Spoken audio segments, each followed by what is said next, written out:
Hello, my name's Eliza.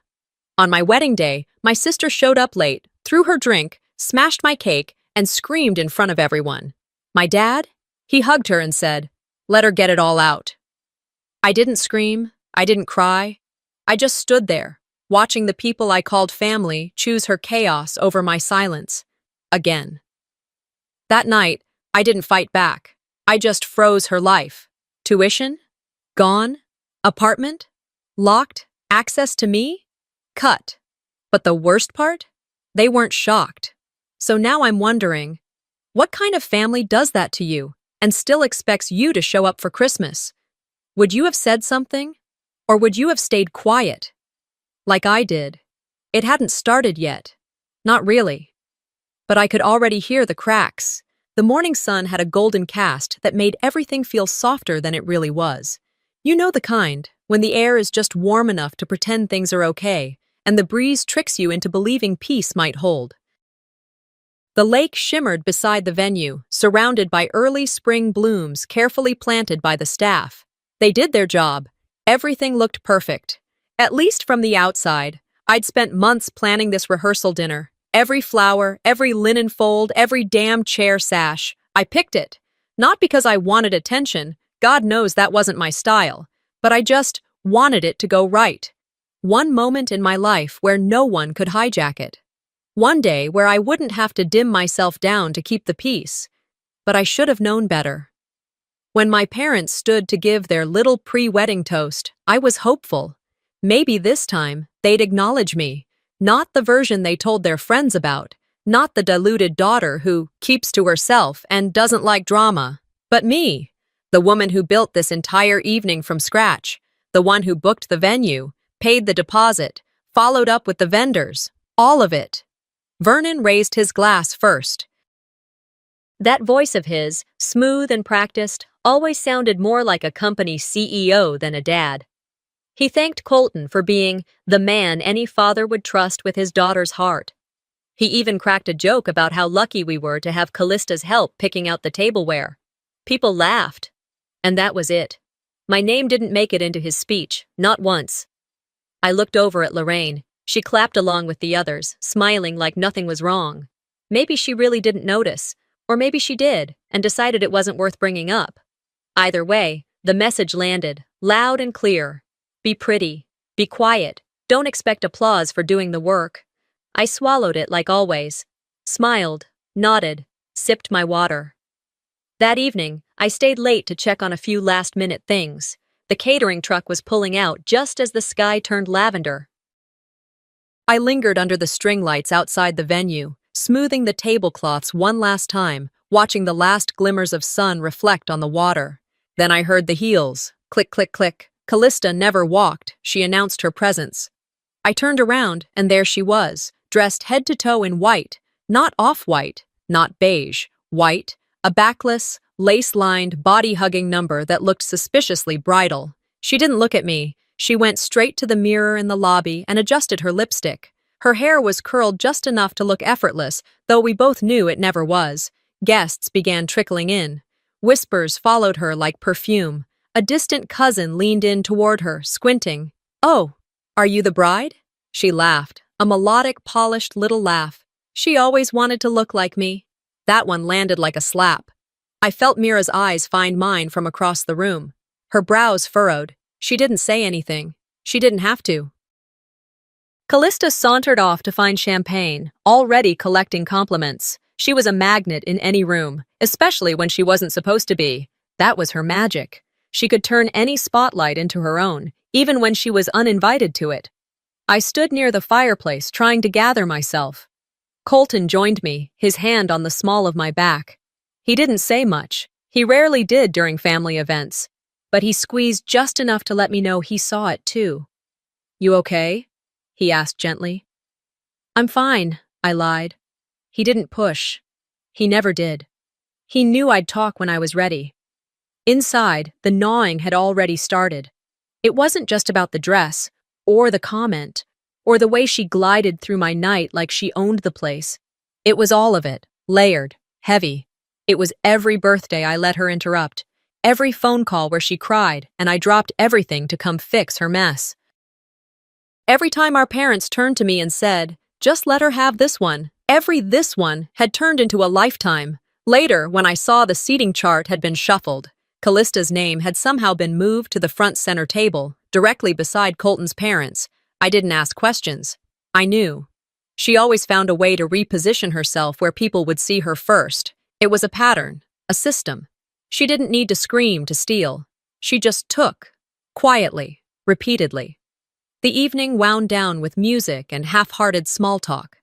Everyone said it was lovely, elegant, just like Callista would have done it. I smiled. I nodded. I told people thank you. But my hands were cold. After the last guest left, I stepped outside alone. The lake, calm and black now, reflected the faint glimmer of fairy lights that lined the wooden railing. The silence wrapped around me, not comforting, but suffocating.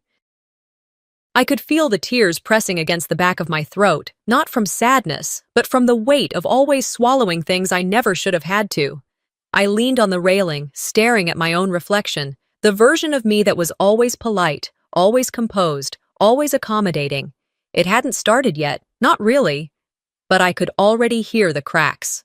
The door to the venue clicked shut behind me as I stepped back inside, letting the cool air from the lake dissolve behind me.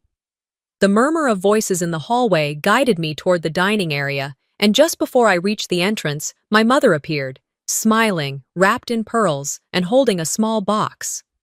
"For you," she said, placing it in my hand. "Something old." Her voice was soft, almost sweet, the kind of tone she reserved for social functions and holiday cards. I gave her a tight smile. "Thanks, Mom." She patted my arm before drifting away into the dining room, already laughing at something Vernon had said. I held the box in my hand for a second before tucking it under my arm and following her in. The bistro had been closed off for our party, the staff bustling between white tablecloths and wine glasses that caught the candlelight just right. Colton was already seated at the far end, deep in conversation with my uncle. Mira waved me over to a seat beside her, and I slid into place, placing the gift box on my lap beneath the napkin. Vernon stood and tapped his glass with the base of his fork.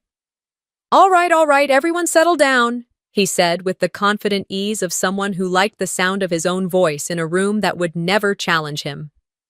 "We've got ourselves a big day tomorrow, and I just want to say how proud we are of Colton." Colton nodded graciously. "And, of course, of our girls," Vernon added. "Especially Callista, who helped us get the table settings sorted when everything was about to fall apart. Always our stylish lifesaver." The room laughed. Someone clapped. Callista, seated directly across from me, flashed a rehearsed smile and tilted her head just so. As if on cue, she leaned forward, picked up her wineglass, and added with a laugh, "At least Eliza managed to get married before hitting 35. Barely." The table paused. It wasn't long, just a breath, enough to catch the awkwardness, but not long enough for anyone to say anything. Then came the polite chuckles, the kind people give when they know a comment's inappropriate but not their battle to fight. My shoulders stiffened, but I didn't say a word. Mira's hand brushed against my elbow under the table. "Nice one," she muttered under her breath. I smiled without showing teeth. After dinner, back at the apartment, Colton and I were going through small gifts that had been passed to us throughout the day. I remembered the box Lorraine handed me and pulled it from my bag. The paper was neatly folded and taped shut like something out of a catalog. Inside was a silver picture frame with a chipped corner, one I hadn't seen in years. "Oh, wow," I said, mostly to myself. "What is it?" Colton asked, leaning in. "This was in my old room growing up," I said. "Used to hold a picture of me and Mom from a camping trip. I thought she threw it out." As I turned the frame in my hand, my stomach tightened. The photo inside wasn't of me and Lorraine. It wasn't even of me. It was Callista, standing at her high school graduation stage, alone, beaming. Colton looked at it, then looked at me. "Seriously?" I didn't say anything. I slid the photo out and placed it face down on the counter. "You want me to say something?" he asked, his tone even. "No," I said. "She wins if I do." We sat in silence for a while, the only noise coming from the fridge hum and the occasional car outside. I leaned back into the couch and closed my eyes for a second. It wasn't the frame. It wasn't even the photo. It was the message behind it, one more tiny, deliberate reminder that this wasn't my family's celebration. I was a guest, a tolerable one, as long as I didn't make waves. I opened my phone. No missed calls. One new message. Mira, tomorrow's your day. No one else's. Don't let her twist it. I stared at it. I didn't type back, just read it a few more times and locked my screen. The apartment was quiet again. Colton had stepped into the other room to finish packing a few things. I stood, walked into the bathroom, and faced the mirror. My reflection didn't look tired. It looked calm. Too calm. I picked up my vow notebook from the counter and read through the lines I'd practiced 100 times. They felt foreign now, staged, polished, like the rest of this curated life I was holding up with 2 hands and 0 help. I whispered the first few lines, watching my mouth shape the words. I wasn't nervous about marrying Colton. I wasn't even nervous about the ceremony. I was nervous about the space between the moments, the silences that people like Callista fill with chaos, and the way people like me are expected to endure them quietly. I flipped the notebook shut and stared at my reflection one last time. Tomorrow was going to be beautiful. If I let it. I turned away from the mirror, left the bathroom light on, and walked slowly back toward the bedroom. Colton had fallen asleep on the couch, one leg still half off the edge, remote loosely in hand. The TV glowed silently, casting a soft blue over his face. I didn't wake him. He looked peaceful, and I needed at least one thing tonight to stay that way. I pulled the sheets back and slipped into bed, the vow book still tucked under my arm like it might rewrite itself overnight. Sleep didn't come easily. Not because I was nervous about vows or photos or dresses. It was something deeper. Like I'd been holding my breath since childhood and suddenly noticed how starved I was for air. The hum of the fridge, the occasional car passing outside, it all faded into background noise as my mind spun into places I hadn't visited in years. I was 12 when it started. There was this piano scholarship through the City Arts program. I'd worked so hard for it. Extra hours after school, weekends with Mrs. Crowley, who smelled like peppermint and hand lotion, strict about posture and tempo, but generous with encouragement. When I got the call saying I'd been accepted, I was over the moon. That night at dinner, I could barely sit still. I told everyone between bites of overcooked chicken, expecting at least a high five or some sort of reaction. But instead, Mom exchanged a look with Dad, and then she said the words that still echo whenever I try to celebrate anything. Eliza, sweetie, your sister's having a hard time right now. You know how she gets. Maybe you can take the scholarship next year. Let her have something to focus on this summer. I remember blinking. I didn't even understand what they meant at first. Callista didn't play piano. She didn't even like music. She's going through something, they said again and again. The phrase became a kind of chant over the years, the excuse they wore like a badge, as if being fragile made her sacred. And me? I was the easy one, the one who didn't make waves. That night, I tore up the acceptance letter and threw it in the trash under the sink. And no one ever asked about it again. In college, the patterns continued. I had a second-round interview for a publishing internship I wanted more than anything. I told Callista over dinner. She was quiet. Then, the night before, she called to say she'd helped me by confirming my time with the interviewer. She'd sent the wrong location. I showed up across town to a locked door. By the time I got to the correct address, the interview was over. The coordinator apologized kindly and said they had to move on. Callista just said, "Well, it's just an internship." Another time, she came to my graduation. Mom had framed a photo of me in my cap and gown, standing with Professor Fields. It was a proud moment, one of the few. I'd placed the frame on my dorm desk. She knocked it over, said she was looking for her lipstick. It shattered. She never replaced it, never even acknowledged it. And I never told anyone, because who wants to be the girl whining about her sister at age 22? Now, as the sun broke over the horizon, those moments returned like bruises you'd forgotten until someone touched them. I sat at the edge of the bed, letting my feet rest on the floor, grounding myself. There was a soft knock on the door. Eliza? Lorraine's voice muffled through the wood. Makeup artists running behind. Callista says she can help if you want? I didn't answer right away. Colton stirred behind me, now awake, his eyes catching mine. I'm fine, I called out, then quieter to him. Of course she offered. She doesn't give up, Colton murmured. She doesn't have to, I said. Everyone else gives in. By the time I stepped into the bridal prep room, the energy had shifted. Dresses hung in garment bags, steamers hissed, perfume lingered in the air like static. Mira handed me coffee without saying a word, just a nod that said, I'm here, I see it. Lorraine appeared again, this time with a hopeful smile. She's just trying to help, honey. Don't be so hard on her. I blinked. You mean the same way she helped with the seating chart? Or the photo frame? Lorraine's smile faltered. She's going through something, I finished for her. Right? Isn't she always? She gave me that look I knew too well, the one that said, please don't ruin this. It wasn't a request. It was a warning. I didn't respond. I didn't trust myself to. A few minutes later, the photographer arrived, chipper and oblivious. Bride and sister of the bride photo? I turned to face him, mascara wand still frozen in my hand. Not today, I said evenly. A hush fell over the room. I didn't raise my voice. I didn't need to.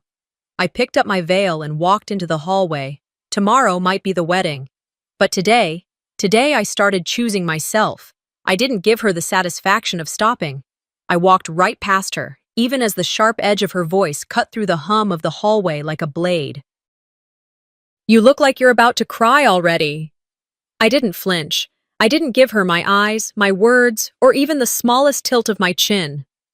Just one step after another, steady down the corridor, until the door to the courtyard clicked behind me. The scent of lilacs drifted in with the early afternoon air. I stood still, just beyond the arch of climbing roses, hands pressed into my sides. My palms were damp, but not from fear. Not anymore. Just fatigue. Long, deep, quiet fatigue that starts in your spine and moves outward. A few seconds later, Mira slipped through the same door. She didn't say anything right away. Just stood next to me, shoulder to shoulder, as if waiting for my breath to catch up with my pulse. She's planning something, she said finally. I didn't need to ask who. I just nodded slightly. I overheard her last night in the guest room, Mira continued. She was on the phone with someone, told them to make sure the steamer arrived in the morning. Then she said, I'm going to steal this one, just one more time. She looked at me carefully. She's not here to celebrate you, Eliza. She's here to win something. I let out a slow breath and tilted my head toward the sky, watching a sparrow dart across the trellis. I know, I said, but no one else wants to believe that. Mira's face tightened. Because they've decided your job is to be okay. Always okay. That way they never have to deal with how not okay she is. I felt that one hit me like truth always does, quiet and clean and right between the ribs. I didn't answer. There was too much inside me to say anything that wouldn't sound like an accusation, and I wasn't ready to be the angry sister today. Not yet. We stood there in silence for another moment before Mira reached into her clutch. I wasn't going to show you, she said, but you should see this. She handed me her phone. On the screen was a screenshot, green text bubbles against a white background. Callista, keep her busy. I just need 90 seconds at the mic. I stared at it. There was a second message, sent a few hours later. Callista, stay in your lane. Mira's voice softened. She sent it to me by accident, meant to send it to someone else, then doubled down instead of apologizing. A flicker of heat rose in my chest. Not fire. No, I was past that. Just the steady heat of recognition. This wasn't chaos. This was calculation. She wasn't unwell. She was unkind. And she always had been. She's going to grab the mic during the toast, I said, more to myself than to Mira. That's what she meant. Mira nodded. I think so. Thank you, I said. She shrugged. I'm just tired of watching her get away with it. I slipped her phone back into her bag and walked back inside.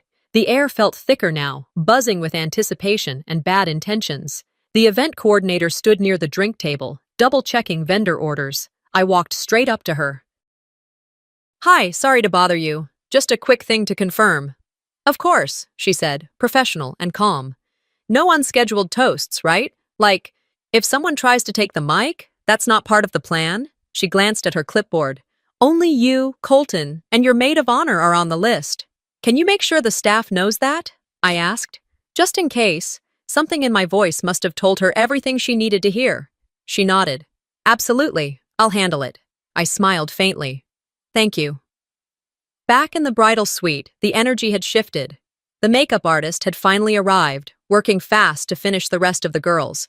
I sat in the chair, letting her do her job without interruption. I stared straight ahead in the mirror, ignoring the quiet behind me. Callista stood by the snack table, sipping water from a glass with lemon. She wasn't looking at me, but I could feel the tension humming from her like static. When I stood, she turned slowly, her smile sweet as saccharin. "Eliza," she said, dragging the vowels. "Everything okay? You've been so quiet." I didn't reply. She walked past me toward the hallway. As she passed, she leaned in just close enough to whisper, "You sure you're ready for all this attention? You tend to break under pressure." I turned my head, finally meeting her eyes, but I didn't frown. I didn't glare. I smiled. "Funny," I said. "That's not what you said about me when you needed rent money." Her smile twitched. Before she could respond, I stepped away and walked into the foyer, where Colton was adjusting his cufflinks, waiting for the ceremony to start. "You okay?" he asked. "I will be," I replied. Just then, the coordinator passed by and gave me a small, affirming nod. I glanced back toward the hallway, where Callista had disappeared. Maybe she thought she still had the upper hand. Maybe she thought no one saw through her. But the truth had already started unraveling, not in some explosive scene, but in quiet, deliberate unraveling. The kind that can't be stopped once it begins. I didn't give her the pleasure of a response. After her whisper, I stepped into the bridal suite and let the heavy door close behind me with a soft click. It was quieter in there, but the silence didn't feel peaceful. It buzzed with everything unspoken. I reached for my phone, almost on instinct, needing something solid to hold on to. One new message, from Mom. It was a voice note. I hesitated, staring at it for a beat too long. Then I pressed play. Her voice was soft, carefully pitched, as though she were talking to a skittish animal. "Honey, I just wanted to say, let's not make today about tension. Okay, Callista's under a lot of pressure. She didn't get the life you have. She's complicated. You've always been the strong one, Eliza. Please, be the bigger person, just for today."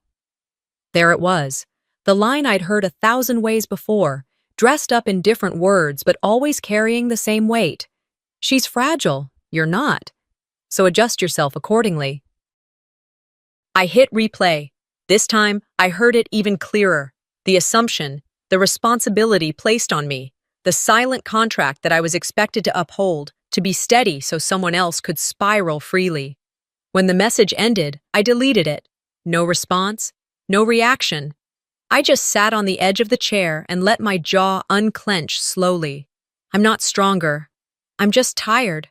That thought echoed in my head as I walked toward the bathroom, where I knew Callista would be. She always reappeared after moments like that, calm, refreshed, and smug, as if nothing had ever been wrong, because for her, nothing had been. I pushed open the restroom door. She was standing at the mirror, applying lipstick with a precision that felt performative. Her white blonde hair curled in perfect spirals. She caught my eyes in the reflection, didn't flinch. "Eliza?" she said without turning. "I was wondering if you needed help with your veil. You looked a little frazzled earlier." I took 2 steps into the room, not enough to confront, just enough to close space. "Don't touch the mic," I said. "Don't go near the cake. Don't do anything to pull the focus. You want attention? Find another day. This one's not yours." She capped her lipstick and turned around slowly. That smile she wore when she was trying not to laugh, it slid into place like a mask. "Someone's cranky. You can't handle a little sparkle?" I didn't blink. "One wrong move," I said quietly, And this will be the last event you're invited to. I mean that, Callista. Her smile faltered for a second. She wasn't used to pushback, not from me, especially not in front of a mirror, where she could see it from both angles. Are you threatening me? She asked, still playing innocent. I'm setting a boundary, I replied. For once. We stood in silence for a few seconds. Then she stepped aside, as if to clear the way. I didn't walk past her. I turned and left the same way I came. In the hallway, I exhaled slowly. The noise of the guests, the chatter, the clinking glasses, it all sounded muffled. I wasn't sure if it was the room or my head, but either way, I was grateful. Colton was near the entrance to the reception hall, talking to Mira. He looked up as I approached, eyes scanning my face. You good? He asked. For now, I said. Did you talk to her? I did, I answered. She heard me. I walked with him into the ballroom where everything had already been set. White linens, gold-trimmed glassware, tiny place cards lined up with military precision. It was beautiful, almost too perfect, like the kind of place you'd never suspect something was brewing beneath it. Mira slipped to my side as we walked toward the head table. You all right? She asked under her breath. She's not going to back off, I replied, but I'm not either. We sat down. The music was soft, elegant. People had begun finding their seats.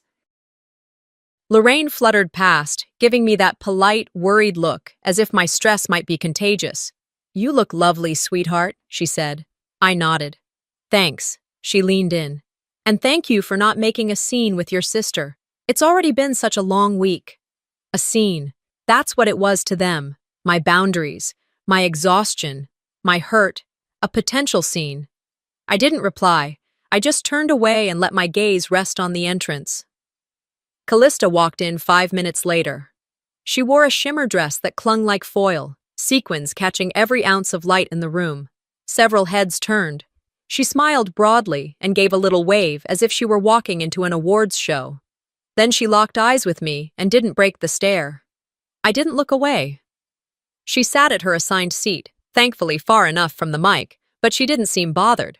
No, she looked pleased, like she had a card up her sleeve, or a backup plan. Mira leaned closer. She's up to something. I know, I said. Then the MC approached the podium, tapped the mic, and welcomed everyone. The evening had begun, and so had the countdown. The mic in my hand felt heavier than it should have. I didn't grip it tightly, just enough to keep it steady. The band had quieted down. The room settled. Eyes were on me, warm and expectant. I scanned the faces briefly. Colton's parents with polite smiles, Mira with that familiar quiet steel in her eyes, even Aunt Joyce, who always smelled like lavender and said the wrong thing at the worst moment. I cleared my throat.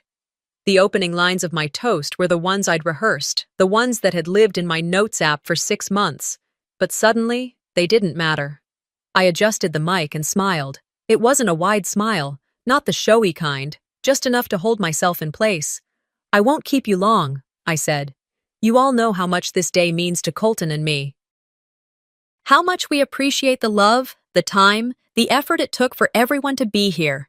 This day, this moment, isn't just about a ceremony.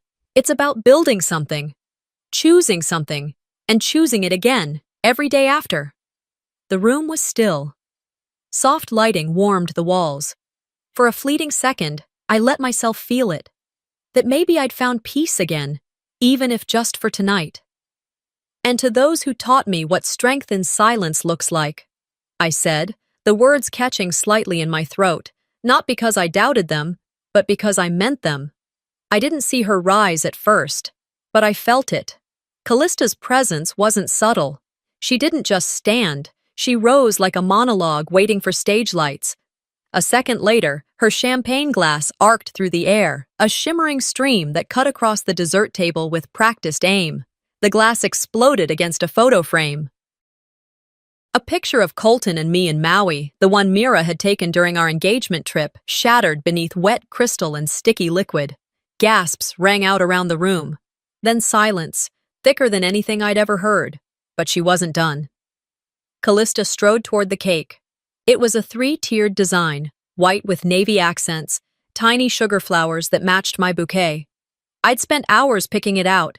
She grabbed the edge of the table, braced her arm, and shoved it forward. The cake tipped, wobbled, then crashed onto the floor with a wet, undignified thud. She turned to me, eyes blazing. Her voice rose, not slurred, not frantic, clear, controlled. "Serves you right, you fake saint, acting like you're better than us. You've always thought you were so above it all. Well, here's your reality check." The room held its breath. No one moved, not even the DJ, who had frozen with his hand over the soundboard. I didn't move either. Mira stood slowly, but Colton reached for her arm and gently pulled her back down. His other hand stayed on the back of my chair. And then, Vernon. He pushed his way through the crowd, stepping around broken glass and cake frosting without a glance at me. His arms reached for Callista. "It's okay," he said, like she was a child who'd scraped her knee. "Let her get it all out. She's just overwhelmed." No one else spoke. Lorraine came forward next, eyes darting nervously between me and the wreckage, and then, just like that, wrapped an arm around Callista's shoulder too. I felt the air shift around me. Not from shock, not anymore, but recognition, confirmation. This is what it had always been.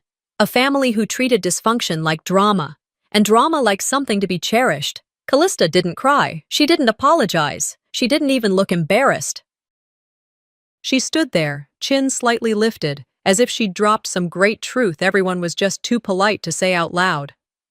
I set the mic down on the table, not gently, not loud, just enough for the sound to thud through the speakers. Then I turned to Colton and whispered something only he could hear. "Let's keep the evening going." He looked at me, searching my face. "You sure?" I nodded once. He kissed my hand and stepped aside to speak with the coordinator, who had been standing like a deer in headlights. Soon, the band picked up again, tentatively. Servers moved in quietly, sweeping up shards of glass and cake, acting like this was just another awkward wedding hiccup, like the kind you laugh about years later. Except I wasn't laughing. I walked back to my seat. I didn't speak. I didn't explain. I didn't look at Callista again. Guests began to stir, some whispering, some pretending nothing had happened. The energy shifted uncomfortably, but not enough to collapse the evening. Mira leaned in close. "Eliza, I'm fine," I said. "Later." She knew better than to push. As the evening limped on, people eating around the empty cake table, the band playing something jazzy to fill the silence, I sipped water and stared at nothing. This wasn't the moment I broke. It was the moment I stopped pretending. At the end of the night, after the last song had been played and the chairs had been folded, I walked outside, heels clicking against the patio stones. The lake reflected the moon like it didn't know what had happened. Colton joined me quietly, hands in his pockets. "You okay?" he asked again. "I'll let them believe they won tonight," I said, not bitter, not loud, just tired. Then I turned and walked back into the venue where my name was still on the welcome sign, but not on anyone's lips. The morning after the wedding, sunlight crept through the sheer curtains like it didn't know what had happened the night before. I sat at the kitchen table in my robe, bare-faced, pieces of yesterday's makeup still lingering along my lash line like shadows of who I was just hours earlier. Colton moved around quietly behind me, making coffee. Neither of us said much. He knew better than to ask. I knew better than to pretend. My laptop was open, the screen casting its pale glow over the kitchen table. I'd been staring at it for the better part of 20 minutes, cursor blinking on the login page for the student portal. I typed slowly. Username, password, two-step verification. Click. The page loaded, bright and unapologetic. A single tab blinked in the corner. Tuition, spring term.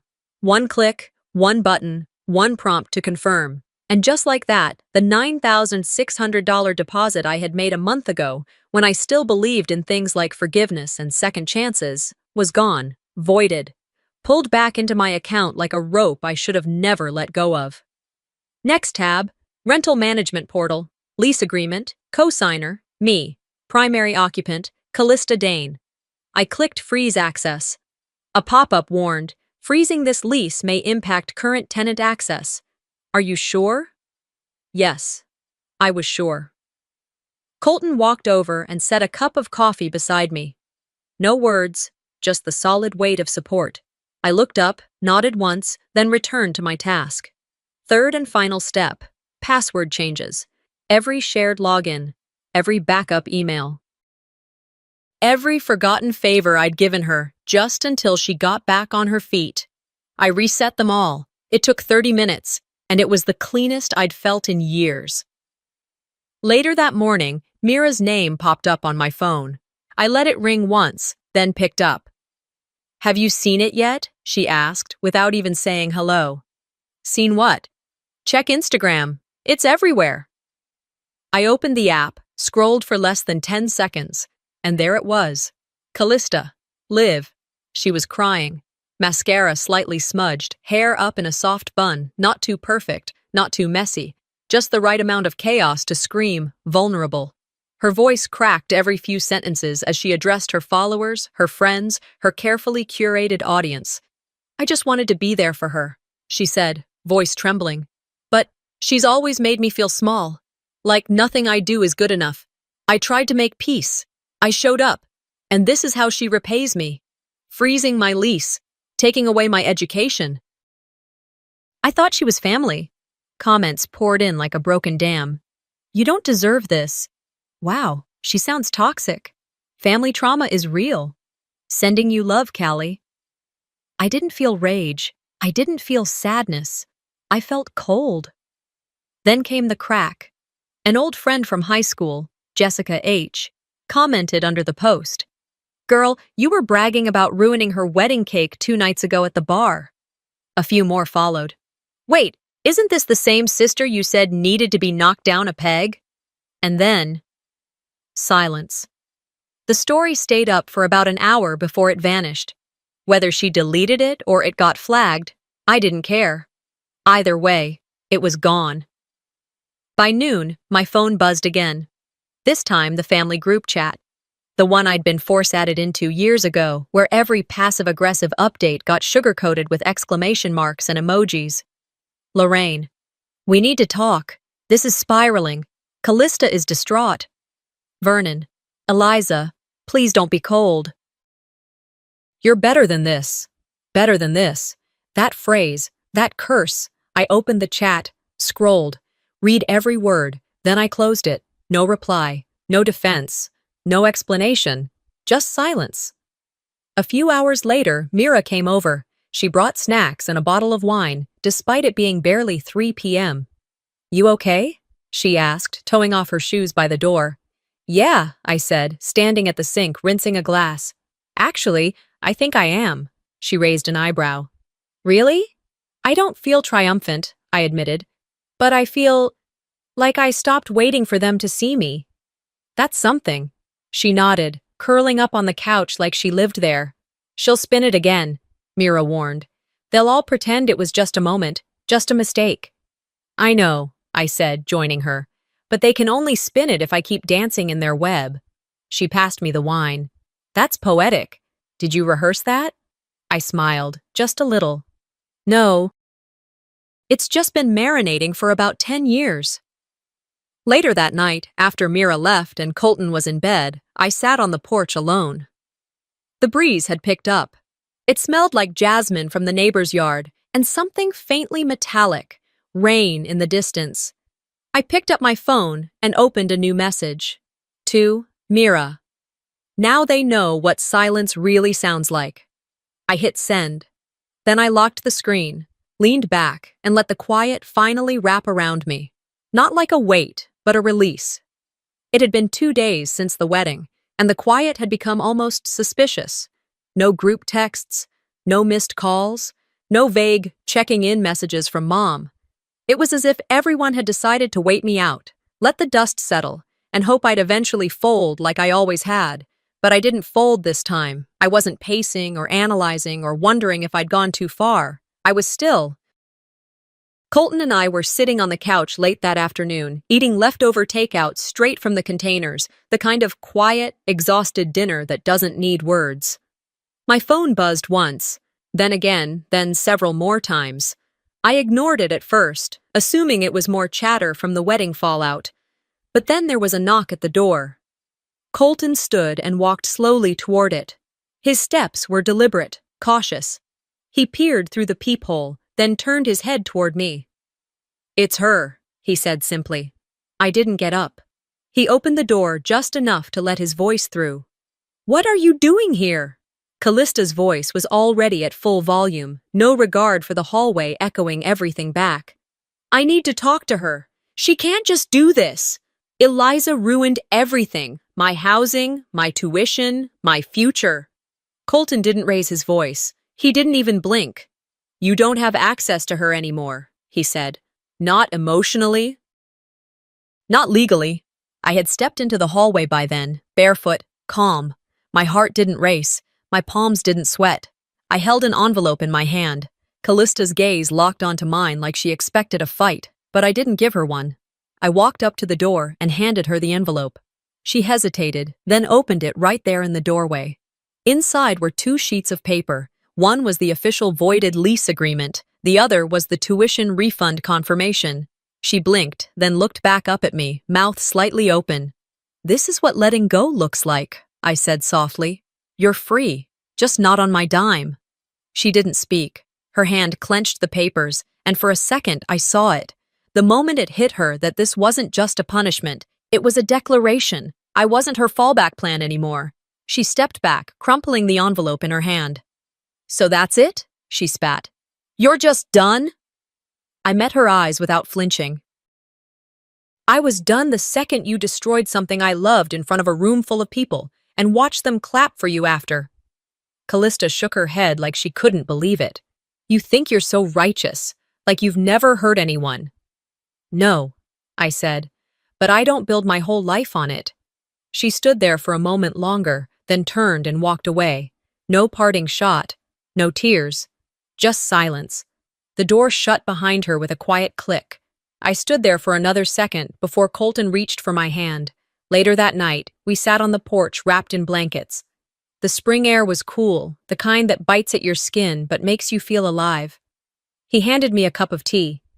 "You don't look relieved." "I'm not," I said, "but I feel done."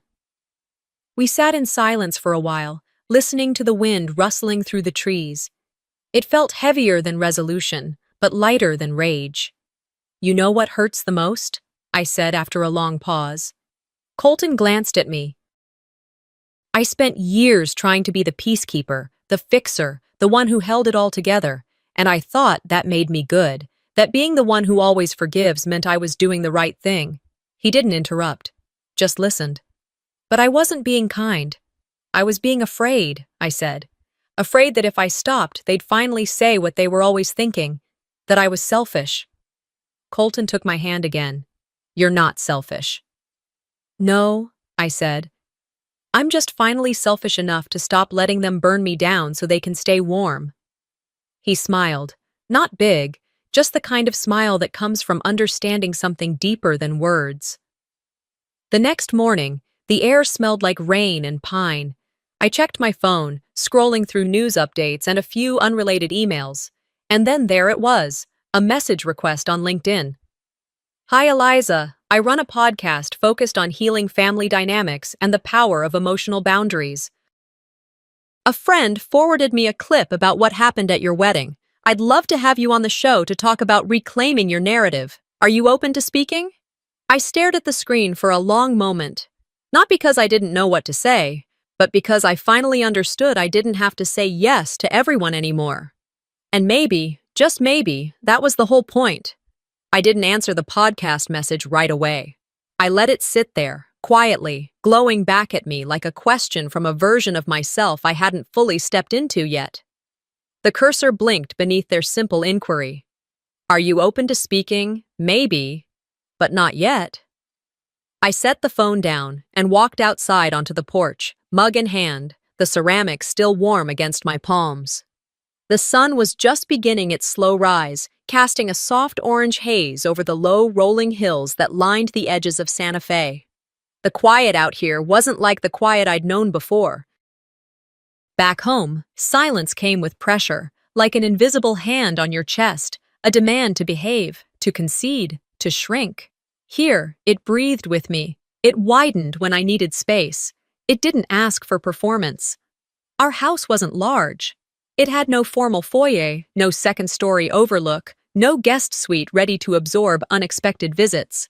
It was small and intentional. A place built not to impress, but to hold us, fully, gently. Every paint stroke on the walls was ours. Every plant perched in the windowsill had been chosen by us, carried in by hand, potted with dirt still under our nails. Colton had built shelves for my books using repurposed wood from an old barn door we found at a flea market. I hung wind chimes on the back porch that I used to think were tacky. Now they were one of my favorite sounds. There was no spare key floating in some family drawer. No, just in case, welcome mat. No script for how to host a reunion. It was the first place I'd ever lived that didn't belong to my past, and that meant everything. My workspace was a small corner in the living room, tucked near the window where the light came in golden and slow.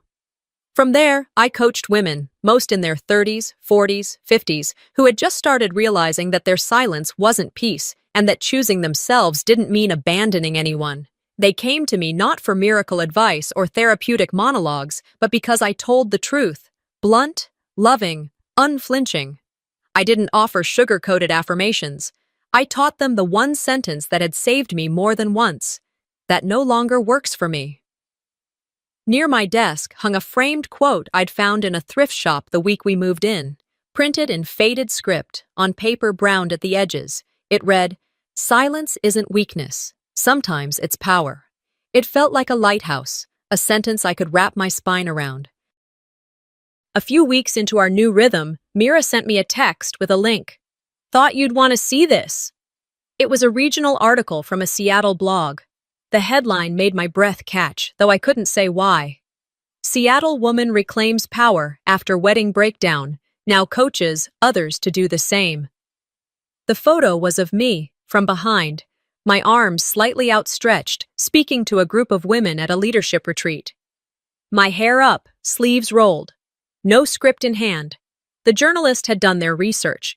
They'd gotten the details mostly right. They'd even quoted one of the podcast producers. It wasn't sensational.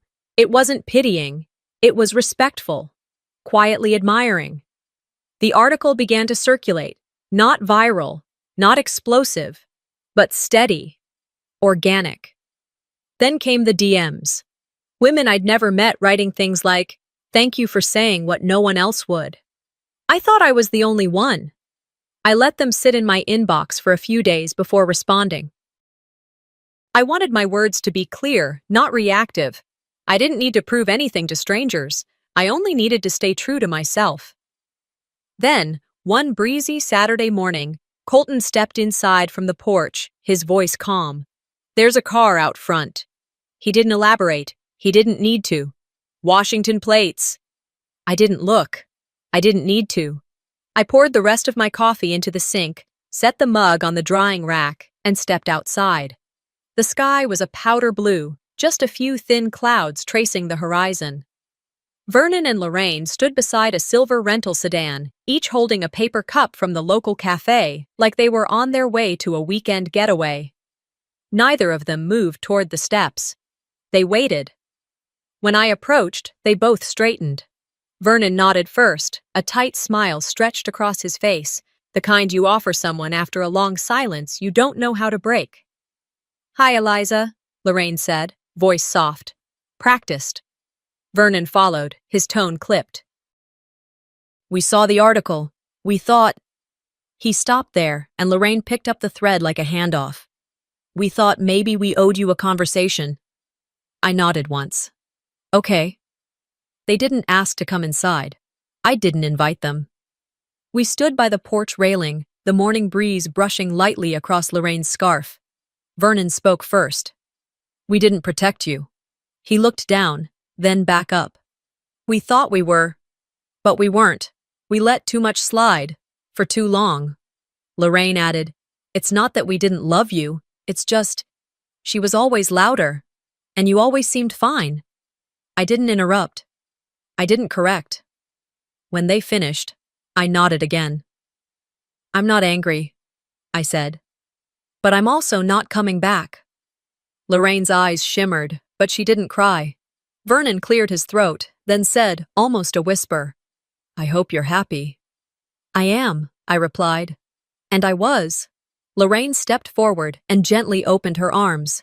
I let her hug me. It wasn't warm. It wasn't long. It was just closure.